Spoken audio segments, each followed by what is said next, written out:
This video is geared towards or for my friends in India, essentially, Hindus, etc. The reason being is I think I've hit, well, not I think, I've obviously hit a nerve in my identifying Shiva as in Christianity would be referred to Lucifer, Satan, the devil, etc., etc. And they find that disturbing.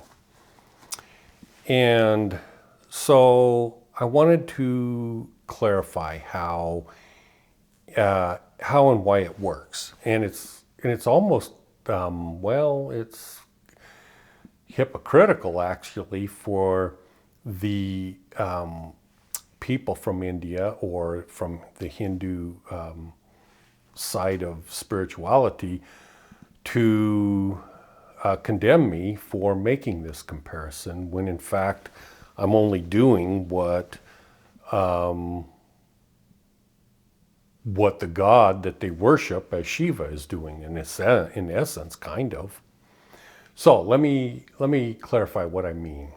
So first off, one of the comments I get is sort of phrased something like, how dare you in the Western apply your religious beliefs or mess with our religion and our gods and all that kind of stuff. And I find that to be an ignorant view of spirituality. And let me explain. So let's take, because first off, there's no difference. There's only one God, and there's only other gods, so to say, that are listed as, in Christianity, they say it's all one, like the Father, Son, and the Holy Ghost is one. Now, mind you, they're just as ignorant as the Sanatana Dharma or the Hindus who mistakenly assume Advaita means non-duality, which all the gods are one, everything is Brahman. And so that's just as ignorant as the Christians' point of view that the Father, Son, and the Holy Ghost are all one and the same. They're not.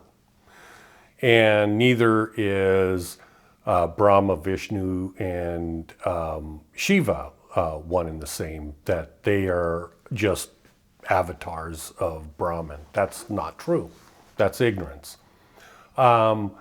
So the funny issue, if you will, is like if you look up at a star in the sky and identify that star as Shiva, for instance, and you're looking at it from the view of India, and I'm looking at the exact same star in the sky from the United States of America, and you're looking at that star and saying, oh my gosh, that's Shiva.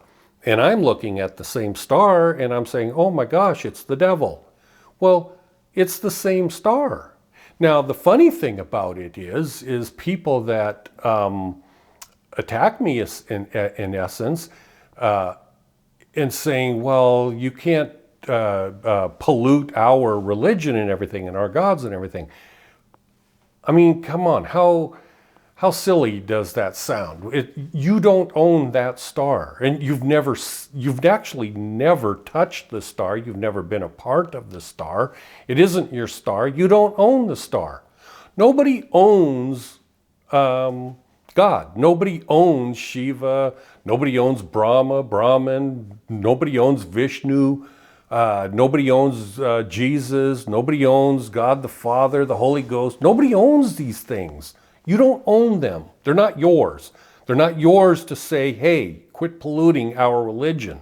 No, it isn't your religion. You don't own it. You don't have the right to say that. You're ignorant if you say that. It isn't your religion. It isn't your gods. You don't own them. It doesn't work that way. Does that make sense? I'm acting like I'm hot under the collar, but I'm not. What I'm trying to do is I'm trying to convey the message in such a way that it wakes you up to realize that you're not seeing correctly what reality truly is. I hope that makes sense. So one of the people, by the way, I do not eliminate comments on my YouTube videos, but a lot of them don't show up. I see them on my email type thing, and then I go to look on YouTube and they're not there because the algorithms on YouTube eliminates hateful type comments. And most of your comments are hateful that are saying things like I'm replying to right now. So it just does it automatically, and I don't tell it to do it. It's not, I couldn't care less if those comments stayed up there forever, but it's not me eliminating them. So to get on to the story again. So they act like when I say they, the people that are making the comments from the other side of the world, from where I live, are saying such things like, well, you don't understand because Shiva is the one that eliminates ignorance in the world and everything. Shiva's not the devil, you're a fool, blah, blah, blah, blah, blah. Well, Shiva is the exact same individual in the Holy Bible as the devil, or call it Lucifer, Satan, whatever. Exact same individual. Have you not read? I understand Sanatana Dharma. I've read the Vedas. I've read the Rig Vedas. I've read them all. And when I say read, I challenge anyone to read those old Vedas and tell me you understand them, because I'm here to tell you, you do not understand them, because if you do, you're a liar. And if you say you've read them and understood them, I'm calling you a liar to your face, because nobody can read those texts and understand them correctly without inspiration from God, because there's so few words in there. They interpreted from the Sanskrit, it's so haphazardly, just very few words, and we have gurus that interpret them and act like they know what they're saying. They don't know what they're saying. I challenge you to get the original manuscripts and tell me what they say. You can't. There's no way, because there's so few words in the original Brahma Sutras or the Rig Veda or whatever. There's so few words that there's no way to know what they're even saying. You have to, they use like 3 or 4 words or a sentence and then expand it to like 3 or 4 pages. When I say they, the people that interpret. And why are they the authorities from God? Of course they're not. They don't even admit they're the authority from God. All they are normal people reading stuff that has been written down for thousands of years from other idiots that don't know what they're talking about, and then they expose themselves as great wise people wearing a white robe or whatever, and I'm telling you, they don't know what they're talking about. I've read those Sanskrit scriptures, if you will, and I've read them all, and I'm telling you, you do not understand what you're reading, because there's no way to understand. Now, I'm not saying the original, when I say the original author, obviously not the original author that wrote down this Sanskrit, but the original author from tens of thousands of years ago that had the spiritual insight to talk about this and pass it on, and then thousands and thousands of years later, it was translated into Sanskrit. I'm talking about the original author. Yeah, they were inspired from God, but after thousands of years of misinterpretations, there's no way to know what they say. So when you argue against me from your standpoint of, you don't know what you're talking about, Shiva is not Lucifer, blah, blah, blah, you don't know what you're talking about. You're arguing from a point of ignorance. Unless you can tell me that you have direct communication to the God of gods, you're a liar. You don't know what you're talking about. You're ignorant. It isn't your religion. It isn't your God. You don't own them. You don't have the right to tell me or anybody else what they mean unless you can communicate through to me directly via that God. It's like a triangle. Here's me, here's you, here's God. That's how I try to communicate with everybody. I go like this. I go directly from me to you, but I invoke God to come directly like this because there's no way I can teach anyone. I can't teach enlightenment to another human being. It's impossible. God made it impossible to do that sort of thing in the human form. You have to have the triangle. You have to go, you have this connection, sure. But if you don't have this connection too, there's no way to transfer that information. The Vedas, same damn thing. That's why Advaita has been misinterpreted to mean non-duality, because they're not invoking God to transfer that knowledge. Well, first off, they're not invoking God to understand that knowledge. Now, when they say, well, you don't understand Shiva because he takes away ignorance, what do you think Satan did? What do you think Lucifer did? What do you think the devil did in the Garden of Eden? Here, take of this fruit so that it will make you wise like the gods, and that your eyes will be open and that you will understand just as the gods understand. That's what the devil did to Adam and Eve. Does that mean it's good? Does that mean it's bad? That's for you to judge, or for whatever. It doesn't matter. It's the same individual. It's the same. Shiva is the devil. Shiva is Lucifer. Shiva is Satan. It doesn't matter. Who cares? I'm not judging Satan. I'm not judging Lucifer. I'm not judging Shiva. I'm just saying they're one and the same. When you look up at the star from your point of view, you see Shiva. I see Satan. It's all the exact same. There's no difference. Zero. Okay, I'll quit ranting about that. But I wanted to make that crystal clear to people. They somehow feel like they have the right to own God. And they don't even understand their own religion to the lowest modicum to even understand what they're saying when they decide to school me or anyone else about a particular religion or faith or whatever.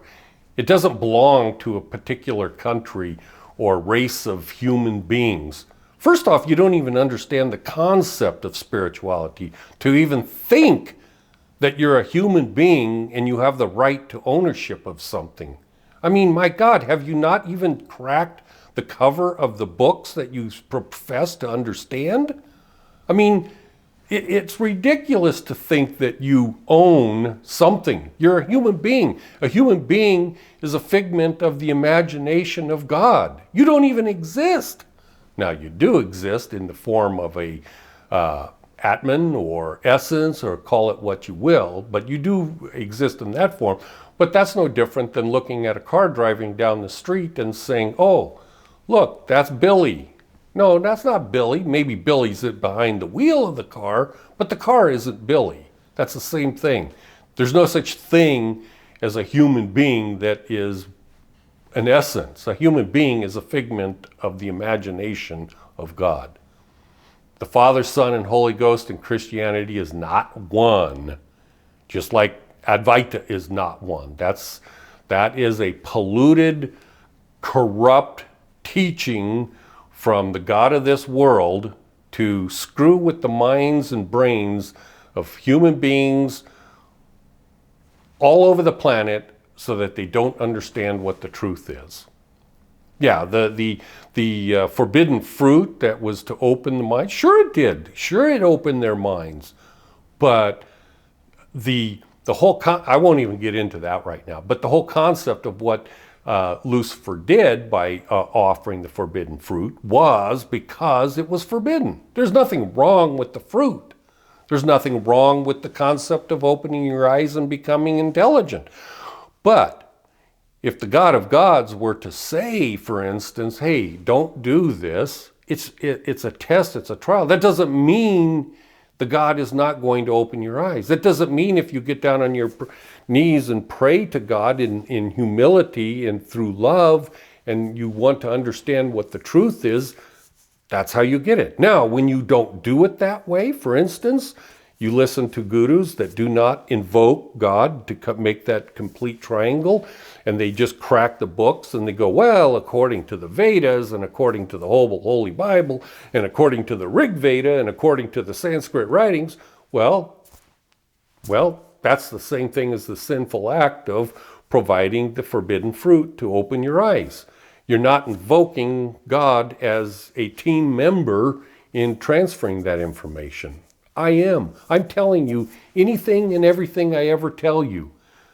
Don't take it from me. First off, you're not going to find it in a book because it doesn't exist in a book anywhere unless I wrote it. And then it wouldn't make any difference because it's just words. It's no different than coming out of my mouth. The only way you can get it, what I'm telling you, is you have to invoke God. You have to go straight vertical to God to get that information.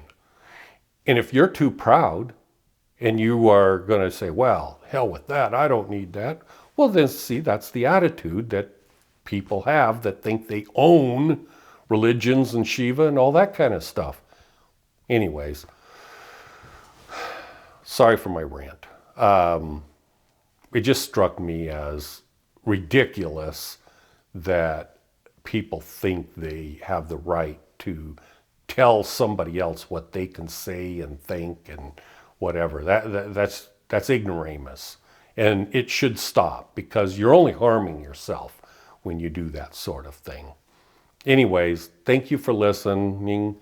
I love you. I really, really, really, really wish and hope that you pray to God. When I say God, the word God, G-O-D, it's just a placeholder for the unwritten, unknowable. When I say unknowable because that doesn't mean you can't love God and God can't love you. You can love, but you can't know this particular God in the sense that you will know everything about it. It's not humanly possible. You have a brain. You can feel it. Love isn't based upon what the analytics of the brain and what it can do and can't do. It has nothing to do with that. Because think about it. Your dog can love you. Your kitty cat can love you. Your milk cow can love you and you love it. And likewise, you can have an animal that doesn't love you. So love is something that is transferred from a frickin' goldfish to you and back and forth. You can love, you know this, study it.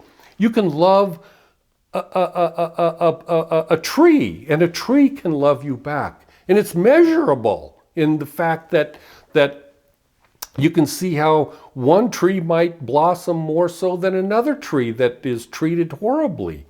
So the condescension of a human being to a plant or to a cow or whatever, and back and forth, there's no barrier between the human brain and the plant. There's no barrier between your kitty cat and yourself in regards to love. And there's no barrier between you and the highest deity that has created everything. There's no barrier, none. And vice versa, it goes back and forth. But do you think my cat understands what I understand? Do you think my cat understands that what I build in my art studio and what I do? Of course not. It isn't capable of understanding that. But it can love me and I can love it. See? Same thing holds true with the deity of God. But if you do not take the initiative to importune and love that particular God, the creator of all existence, well, you can't get the connection between it and you. It's not that God doesn't love you and therefore it's a requirement that you love that God first. You don't have to know it. You don't have to know it because first off, you can't. But you can love it just like my cat loves me. Does that make sense? I hope it does. And quit taking ownership of God, for crying out loud. That's just the dumbest, stupidest thing in the world. It's going to hinder you personally. It doesn't hurt me, it hurts you. And when you love, you make that triangle like that, you lose all ownership. Does that make sense? You lose all ownership of that deity because the deity is coming both to you and me equally. Does that make sense? I don't own it any more than you do. And the things that I teach, I don't own it any more than you own it. It just is what it is. Anyways, that's long enough. Thank you very much for watching, and I hope you have a good day. Bye.